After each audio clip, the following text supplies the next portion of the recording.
Auteur Édouard Chano, journaliste pour Spoutnik France. Édouard dirige les émissions Paradripost, La politique française en débat, et À vos marques, page, pour évoquer chaque semaine une lecture indispensable.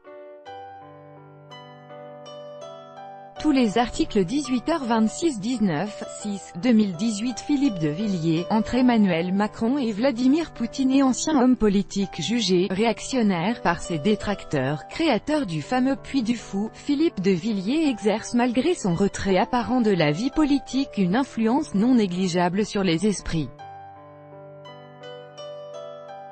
Entretien, 19h24 2018 Monsieur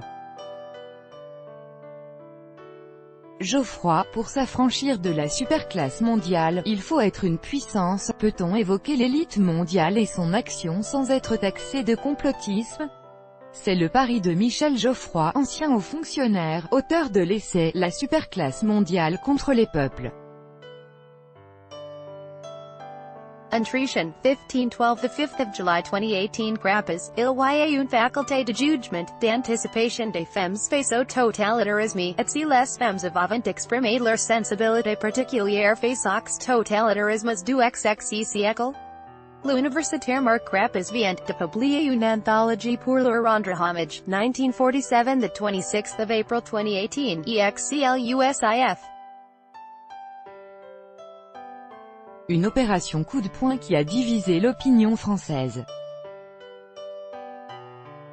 Que s'est-il réellement passé? Reportage exclusif de Spoutnik News, 15h22, 2018. Les no-borders italiens font passer une colonne de migrants au lendemain de l'action des identitaires français. Les antifascistes montent une opération et font passer des migrants par Montgenèvre, 11h55 21, 2018. Les identitaires bloquent symboliquement la frontière aux migrants. Génération identitaire bloque la frontière franco-italienne au col de l'Échelle, 18h12 18.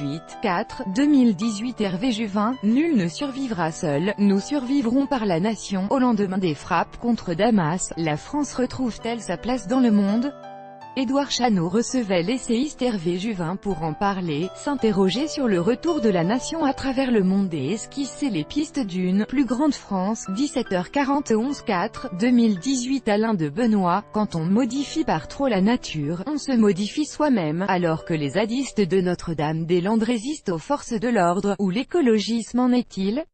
État des lieux avec le philosophe Alain de Benoît, 18h26 2018 Gourevitch, le rêve migratoire n'est pas de prendre la Méditerranée mais de la traverser. La mer Méditerranée a vu d'innombrables empires croître et décliner.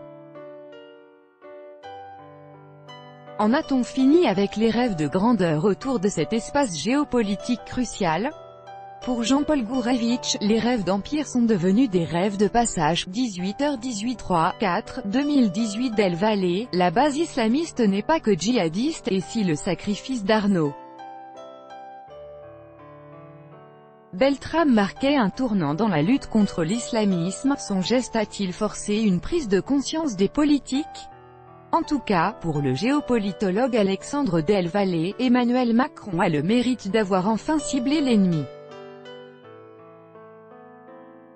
Un ennemi islamiste qu'il décrypte dans son dernier ouvrage.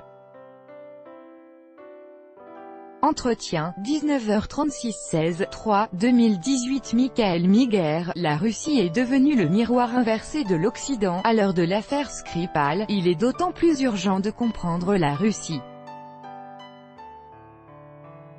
Entretien avec Michael Miguer, auteur de Russie, l'autre voie de l'Occident, qui plaide pour une approche raisonnée des relations franco-russes. 21h15 2018 Orlov, les gens sont fatigués de cette tension artificielle entre la France et la Russie. 10 mois après la rencontre à Versailles entre Vladimir Poutine et Emmanuel Macron, le dialogue de Trianon œuvre lentement, mais sûrement au renouveau des relations franco-russes. Entretien avec l'un de ses dirigeants, l'ambassadeur Alexandre Orlov, à l'occasion des premiers rendez-vous du dialogue. 13h32 2018 Fake news, et si la loi se retournait contre Emmanuel Macron? La loi ciblant les fake news. Où les médias étrangers entrent à l'Assemblée, ces éléments principaux ont fuité. Notre chroniqueur Édouard Chano en pointe les limites et les travers, malgré le consensus apparent. 18h54 8-3, 2018 Philippe Schleiter, il va y avoir un phénomène de réenracinement de l'entreprise. Les entreprises françaises subissent l'ensemble des crises économiques et sociales qui touchent le pays. Les managers seraient appelés à un rôle crucial.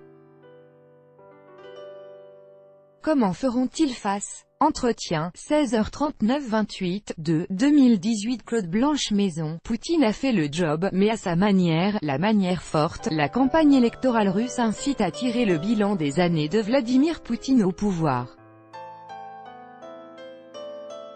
Ancien ambassadeur de France à Moscou, Claude Blanche-Maison a bien connu le président, il a été un témoin privilégié de l'évolution du personnage et de sa politique. Entretien. Plus d'infos.